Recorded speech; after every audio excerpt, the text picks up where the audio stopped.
जहां पर जम्मू कश्मीर विधानसभा के बजट सत्र की तैयारियां जोरों शोरों से चल रही हैं और कुछ ही दिन शेष बचे हैं जब ये विधानसभा सत्र देखने को मिलेगा। कैबिनेट ने विधानसभा में एलजी मनोज सिन्हा के संबोधन को मंजूरी दे दी है और पिछले 4 महीनों में एलजी का विधानसभा में ये दूसरा संबोधन होगा। विधानसभा का बजट सत्र हंगामेदार रहने के आसार हैं और पहले भी तस्वीरें हमने देखी हैं। जम्मू कश्मीर का ये विधानसभा सत्र काफी ज्यादा हंगामेदार देखने को मिला और मार्शल की मदद से कुछ विधायकों को बाहर फेंकने का प्रयास भी किया गया और ये जो तस्वीरें हैं वो इस तरीके की देखी गई। लेकिन इस बार क्या कुछ नई तस्वीरें होंगी या फिर उसी तरीके के हंगामेदार बजट सत्र की शुरुआत होगी, वो देखने वाली बात होगी, वक्त बताएगा। लेकिन अभी फिलहाल प्रशासन की तरफ से तमाम जो तैयारियां हैं वो अभी चल रही हैं। तो आपको बताते चले कि कैबिनेट ने विधानसभा में एलजी के संबोधन को मंजूरी दे दी है और कैबिनेट ने विधानसभा में कैबिनेट की विधानसभा में एलजी का ये दूसरा जो यहाँ पर संबोधन है वो होगा और विधानसभा का बजट सत्र काफी ज्यादा हंगामेदार है। नेशनल कॉन्फ्रेंस, सत्ता पक्ष और साथ ही साथ जो भारतीय जनता पार्टी है वो विपक्ष में बैठी होगी। 28 विधायकों के साथ एक स्ट्रॉन्ग ऑपोजिशन के तौर पर भारतीय जनता पार्टी इस बार विधानसभा में देखने को मिलेगी। लेकिन कई ऐसे इश्यूज हैं जो इस बार नए उठते नजर आ रहे हैं, चाहे वो 370 है या फिर कुछ नए बिल्स लाने की कोशिश भी की जा रही है। लेकिन अभी फिलहाल जम्मू कश्मीर विधानसभा के बजट सत्र की तैयारियां जोरों शोरों से है और कुछ ही दिन शेष बचे हैं जब 3 मार्च को ये बजट सत्र जम्मू कश्मीर विधानसभा का शुरू होने वाला है।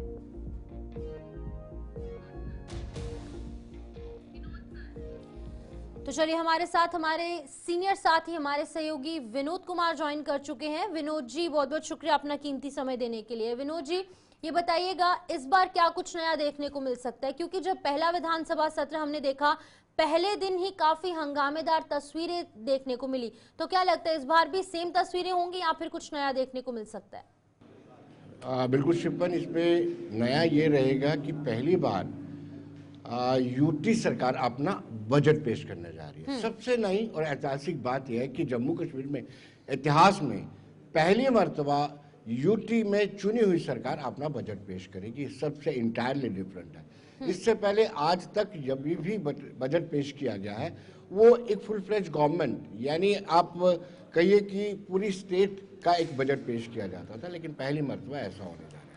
दूसरी बड़ी बात है कि 5 अगस्त 2019 के बाद ये दूसरा बजट सत्र है जो चुनी हुई गवर्नमेंट में हो रहा है। यानी पहला जो सत्र हुआ उसमें आपने देखा किस तरीके से हंगामा हुआ, अब दूसरे सत्र में भी इस तरह के हंगामे के आसार पूरे नजर आ रहे हैं। जिस तरीके से पीपल्स कॉन्फ्रेंस ने एक प्रस्ताव लाया है, निंदा प्रस्ताव, जो 5 अगस्त 2019 को हुआ है उसकी निंदा करने के लिए प्रस्ताव लाया। उसके बाद वाहिद परा ने एक ऐसा प्राइवेट मेंबर बिल लाया है कि जिस भी सरकारी जमीन पर जो लोग बैठे हैं उनको मालिकाना हकूक दे दिए जाएं, तो ये भी एक कंट्रोवर्सी रहेगी।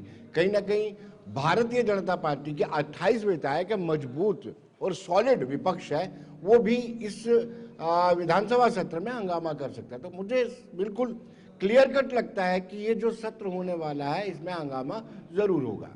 बिल्कुल विनोद जी, अब जैसे आपने भी बताया कि कुछ पॉलिटिकल पार्टीज, कश्मीर बेस्ड जो पॉलिटिकल पार्टीज हैं वो नए विधेयक ला रही है और एक और इम्पॉर्टेंट विधेयक की बात की जाए, बिल की बात की जाए जो काफ़ी ज़्यादा चर्चाओं में है इस टाइम पे, चाहे वो लोग हैं, चाहे वो विधायक हैं, चाहे वो विपक्षी दल के नेता हैं, वो है अल्कोहल बैन को लेकर। तो क्या लगता है कि इस चीज़ को लेकर कैसे आप देखते हैं कि क्या लोग इसको सपोर्ट करेंगे? क्या विधायक जो वहाँ पर सत्ता पक्ष में है या फिर भारतीय जनता पार्टी के जो विधायक हैं जो अपोजिशन में बैठे हैं, कैसे देखते हैं आप इस पूरी चीज को?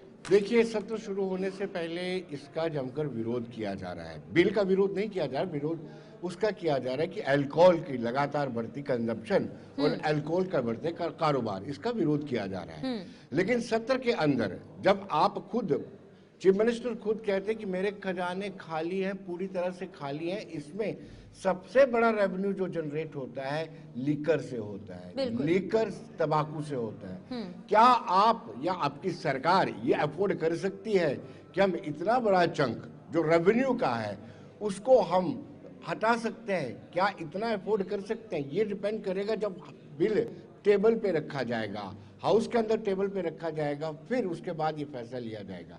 बहुत सारे एमएलए भी होंगे। मुझे लगता है कि पहले तो जब हम असेंबली में देखते थे किस किस के नाम वो वाइन शॉप्स रहती हैं, इस कारोबार में भी काफ़ी सारे लोगों का इंटरेस्ट होगा।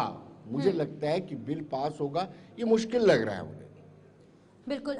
विनोद जी, कुछ ऐसे मुद्दे हैं, कुछ ऐसे इश्यूज हैं नेशनल कॉन्फ्रेंस के मैनिफेस्टो में जो कि केंद्र सरकार के पॉइंट ऑफ व्यू से बिल्कुल अलग है, बिल्कुल विपरीत है।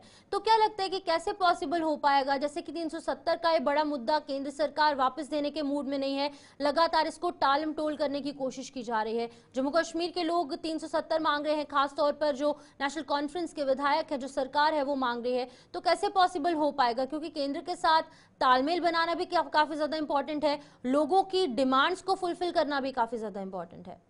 कि कहा कि नेशनल कॉन्फ्रेंस यानी जो मेन घटक है सरकार का, वो पशुपेश में है।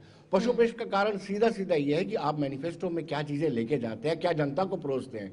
आपने मैनिफेस्टो में ये परोसा कि हम 5 अगस्त 2019 को जो फैसला हुआ है, यानी 370 में संशोधन 1 किया जाना और 35A को रिपील किया जाना, उसको हम वापस लाएंगे। विशेष दर्जा जो मिला हुआ है उसको हम वापस लाएंगे। अब जब आपकी सरकार बनती है, आप अफोर्ड नहीं कर सकते, आप कंट्राडिक्ट नहीं कर सकते, आप कन्फ्लिक्ट से केंद्र सरकार से नहीं ले सकते, आपको बीच का ट्रैक इख्तियार करना पड़ेगा, जो एनसी या उमर अब्दुल्ला ने कर भी लिया है। अब वो ज्यादा कंसंट्रेट कर रहे हैं कि स्टेटहुड मिलना चाहिए, स्टेटहुड मिलना चाहिए। वो इसलिए कर रहे हैं कि स्टेटहुड का वादा जो है गृहमंत्री अमित शाह ने भी किया है और प्रधानमंत्री नरेंद्र मोदी ने भी हाल ही में कश्मीर में आकर के ये वादा किया था। तो बीच की लाइन इख्तियार करेंगे, लेकिन पीपल्स डेमोक्रेटिक पार्टी हो, पीपल्स कॉन्फ्रेंस हो या फिर कांग्रेस हो, वो इस इशू को लेकर के नेशनल कॉन्फ्रेंस सरकार को ग्रिल करते रहेंगे। ठीक है विनोद जी, एक आखिरी सवाल ऑपोजिशन के उनकी तरफ से मैं पूछना चाहूंगी। ऑपोजिशन काफी दमदार है, 28 हमारे विधायक जो है वो भारतीय जनता पार्टी के विधानसभा में बैठेंगे। लेकिन अगर हम ओवरऑल इंडिया लेवल की बात करें, नेशनल लेवल की, ज्यादातर स्टेट्स में भारतीय जनता पार्टी की सरकार है और इंडिया अलायंस के कुछ सहयोगी दल वहां पर लगातार विधानसभा में हंगामा काट रहे हैं। तो क्या लगता है कि जम्मू कश्मीर के विधानसभा सत्र के दौरान भारतीय जनता पार्टी भी उसी तरीके का कुछ रोल प्ले करेगी? क्या हंगामेदार सत्र जो है विपक्ष की तरफ से देखने को मिलेगा जम्मू कश्मीर में? शिवपन के जो कश्मीर बेस्ड पॉलिटिकल पार्टीज हैं वो सरकार पर उंगलियां उठाएंगी, सरकार पर इस तरीके से उंगली उठाएंगी कि आपने जो वादे किए थे विशेष दर्जा यानी स्टेट को जो स्पेशल स्टेटस था उस पर चर्चा जरूर करेंगे और बार बार कहेंगे कि इस पर चर्चा हो, इस पर चर्चा हो। फिर भारतीय जनता पार्टी को अपना रोल प्ले करना पड़ेगा। भारतीय जनता पार्टी को यह कहना पड़ेगा कि 5 अगस्त 2019 को जो हुआ उसके बाद सुप्रीम कोर्ट ने सुप्रीम मोहर लगा दी है, इसका कोई रेलेवेंस नहीं रहता है, औचित्य नहीं रहता है। तो कहीं ना कहीं कश्मीर बेस्ड पॉलिटिकल पार्टी सरकार पर हल्ला बोलेंगी और जो अपोजिशन में 28 विधायक बीजेपी के हैं वो उन पर हमला बोलेंगे जो ये कह रहे हैं कि 370 और विशेष दर्जा वापस मिलना चाहिए। तो कहीं ना कहीं विपक्ष की भूमिका भी अहम रहने वाली है। ठीक है विनोद जी, बहुत बहुत शुक्रिया तमाम जानकारी देने के लिए। तो विनोद कुमार यहाँ पर लगातार अपडेट कर रहे थे किस तरीके से प्रशासन की तरफ से सभी तैयारियां विधानसभा सत्र को लेकर कर दी गई हैं और अब देखने वाली बात यह होगी कि किस तरीके का विधानसभा सत्र रहेगा। क्या पिछली बार की तरह हंगामेदार या इस बार कुछ नया देखने को मिलेगा? क्योंकि इश्यूज काफी ज्यादा हैं और इस बार नए बिल्स लाने की तैयारी में लगातार कुछ कश्मीर बेस्ड पॉलिटिकल पार्टीज नजर आ रही हैं।